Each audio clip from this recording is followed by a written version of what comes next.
touch that dial. Watch this exciting scene from today's four-part story of Underdog. Here it comes now. You are our prisoners and will do as we say.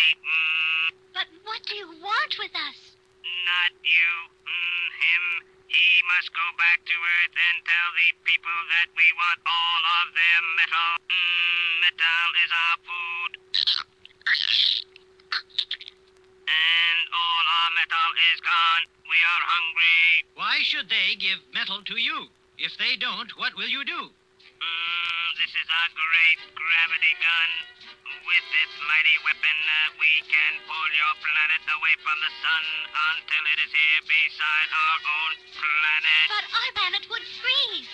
All life would perish if you pulled us away from the sun. Yes, but that is what we will do. Unless the Earth agrees to let Underdog bring us all your metal.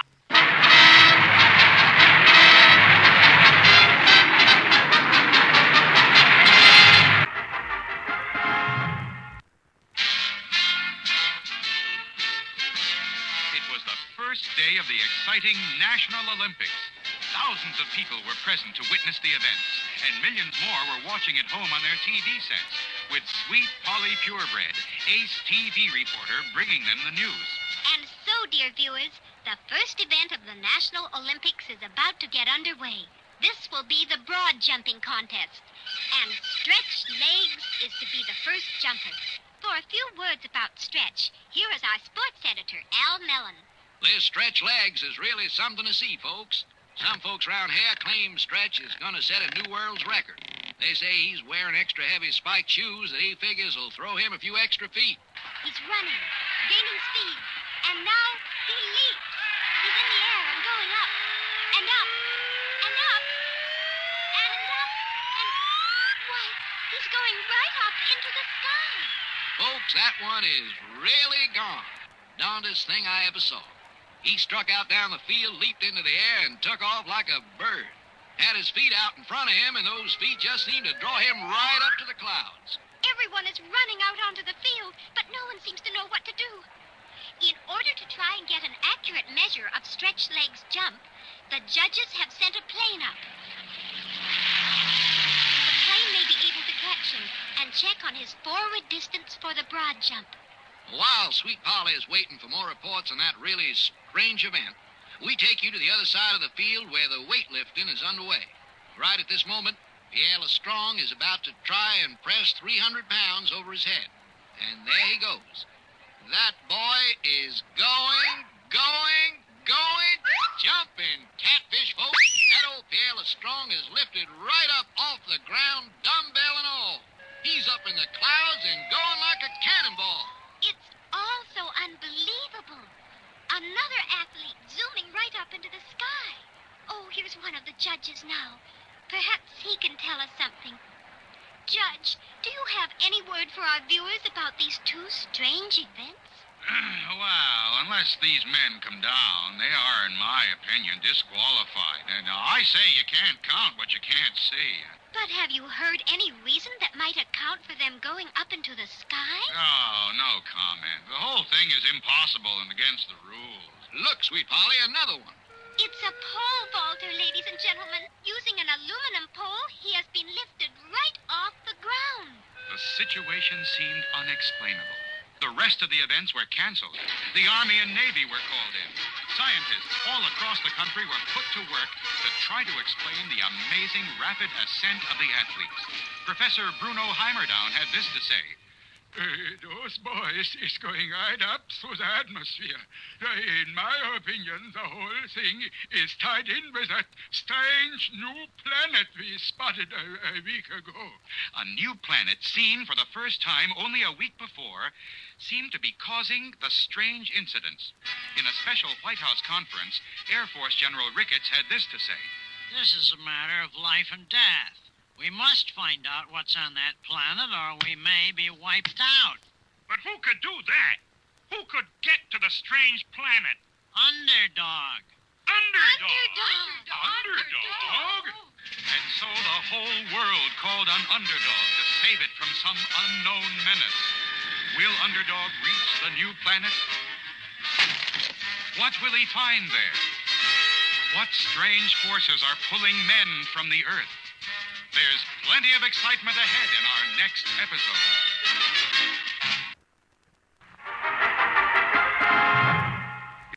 In our last episode, scientists had discovered that men were being pulled away from Earth by a mysterious planet, and they had called on Underdog for help. But wait a minute. We'll have to send tons of equipment to the planet. I don't think Underdog will be able to handle all that. You're right. We will have to go ourselves by rocket ship. How long will it take? Well, now let me see.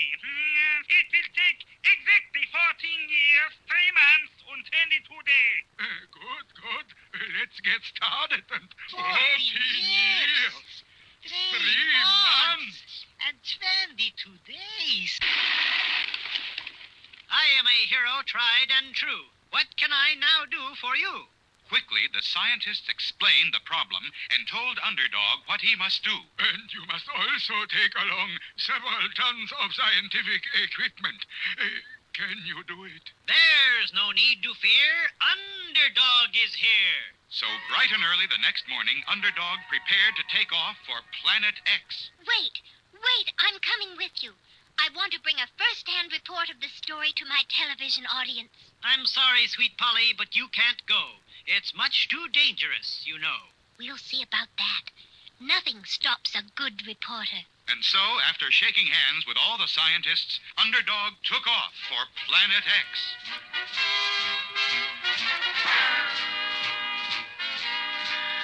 And moving faster and faster until he reached the speed of light, Underdog soon landed on the sinister planet. And immediately began unpacking his equipment. Bologna sandwiches, peanut butter and jam, pickles, hard-boiled eggs. Surprise! Sweet Polly! I stowed away. I intend to cover the story as a reporter. Then the thing to do is look around and see what strange things can be found. And strange things could be found, for even as Underdog and Polly unpacked the equipment, they were being watched by two strange creatures, the Magnet Men. Magog Earthmen. Do you suppose they brought any food? Yes, look, plenty of food. I'll open the sandwiches while you get the radio set up. But as Underdog was setting up the radio,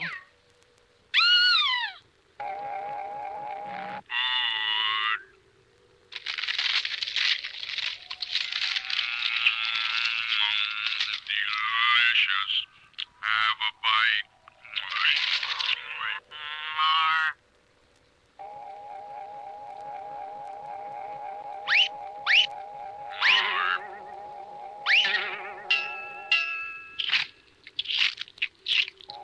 Do something, Underdog.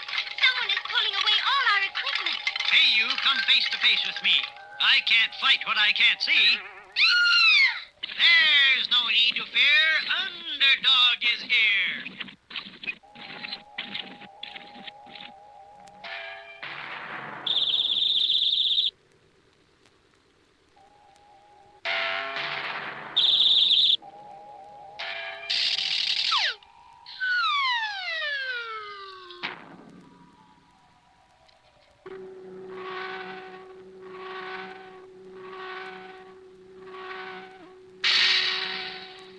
I'm held tight. I can't move.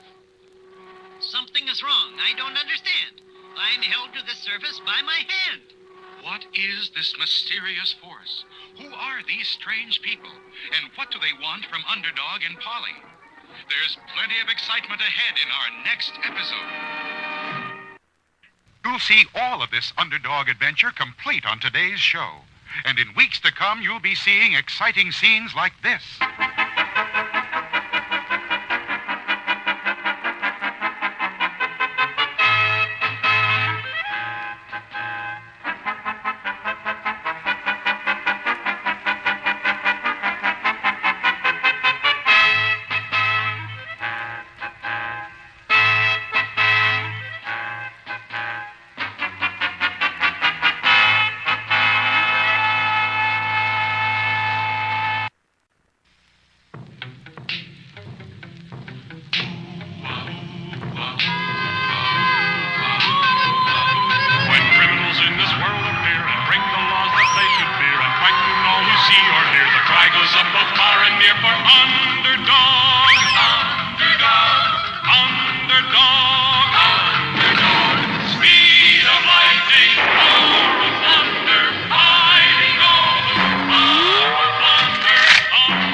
actually been overcome by the mighty Magnet Men. He and Sweet Polly Purebred were held prisoner by a strange weapon used by the Magnet Men. You are our prisoners and will do as we say. The stealing of 3 of your people was done only so you would come here to us. But what do you want with us? Not you, him. He must go back to Earth and tell the people that we want all of their metal. Their iron and gold and tin and silver, all of it. Metal is our food. And all our metal is gone. We are hungry. Why should they give metal to you? If they don't, what will you do? This is our great gravity gun. With this mighty weapon, we can pull your planet away from the sun until it is here beside our own planet. But our planet would freeze. All life would perish if you pulled us away from the sun. Yes, but that is what we will do. Unless the Earth agrees to let Underdog bring us all your metal. Return to Earth and tell them they have only 24 hours to give us their answers. Helpless against the strange power of the great gravity gun, there was nothing Underdog could do but return to Earth and do as the Magnet Men had commanded. You tell the people on your TV show while I tell the scientists what we know. And so Sweet Polly told her viewers the sad news. Yes, dear viewers, we must all give up everything we have which is made of metal. Our cars and coins and shaving razors and irons and... Not on your life. I don't believe a story like that. Nobody can pull the Earth away from the sun, and nobody's getting my car. And think what you'd get to look like without your shaver. We won't do it. Viewers across the country reacted the same way. And at the TV studio, Sweet Polly was mobbed. Get it! You won't get my car. That's what they... Underdog, help! Where has my underdog gone? Oh, There's no need to fear. Underdog is here. Stop all this fighting, I beg of you. What Sweet Polly told you is really true. We won't do it! I'm getting my car! No! Never! Hold on, just one cotton-picking minute here. I am Professor Bruno Heimerdown, and Underdog has told me all about this business. oh, tell them, Professor. Tell them what they must do. I say you must do nothing. The whole thing is a bunch of rubbish. Nobody has got something which can pull the Earth from the sun, and that's that. And nobody is getting my gold watch, neither. Duck, Underdog. Get lost. The people won't believe what we two saw, and majority rule in our country is law. And since even you can't stop the Magnet Men, that means we shall have to let the Earth perish. Oh, no. But there seemed to be nothing the heroic Underdog could do. On the strange planet, the Magnet Men were waiting. Underdog has only 1 more hour. If he does not return, we shall turn on the great gravity gun. All life shall perish on Earth, but we shall have their metal for food. Prepare the gun. Can nothing stop the Magnet Men? Will they pull the Earth from the sun? Is this the end of Earth? The answers lie ahead in our next exciting episode.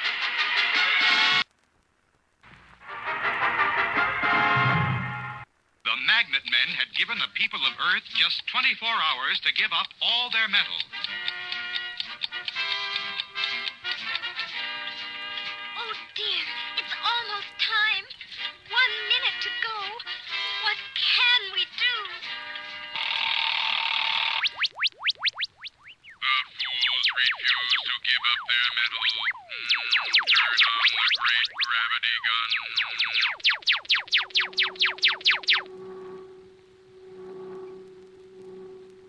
And as the tremendous force of the great gravity gun reached the Earth, buildings fell over. Trains tipped over. Great ocean liners capsized. And then after the first twist, the Earth was slowly pulled toward the planet and away from the warmth of the sun. The world got colder and colder. Waterfalls froze. Showers froze.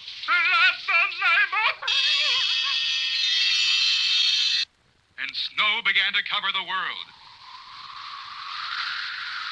The people panicked. But it seemed as though there was nothing Underdog could do. I'm sure that I could save this land if I knew how they held my hand. And how did they hold me by my wrist? Wait, my bracelet, your ring, they are both metal. Oh, yes, of course. I see at last. It was my ring that held me fast.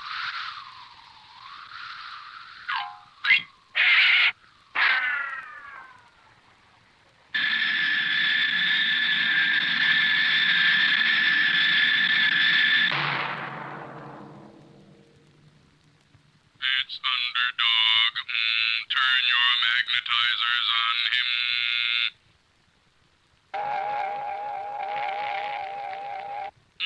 It has no effect on him. I have no metal on my hand. So now I'll stop what you have planned.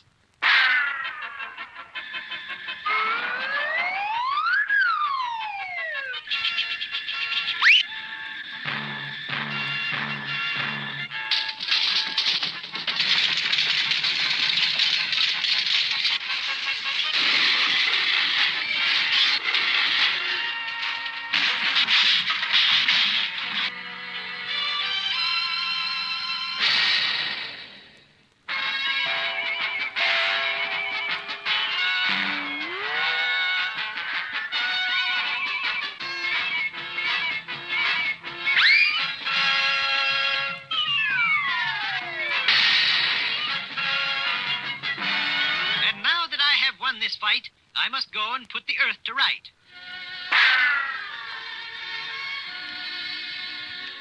And using his great strength, Underdog pushed the Earth back where it belonged. Where it was warmed by the sun so that the snow melted. And once more, showers showered.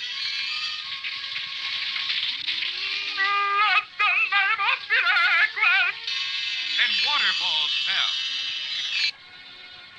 And when the Earth was once more back in place, buildings were back in place.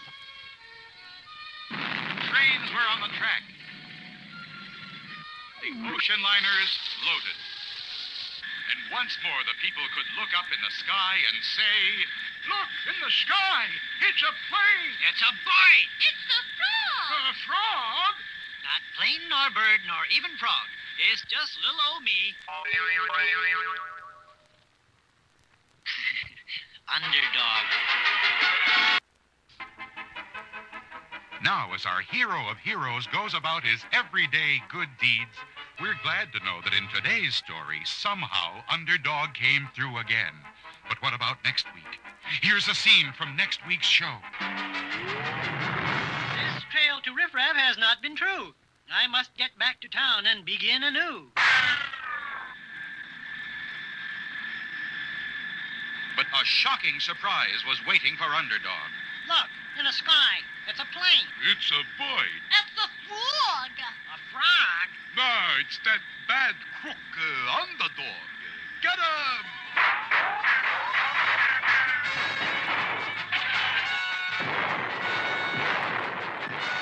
Still your cannon. Quiet your guns. This is Underdog you fire upon. But the people below only fired even more.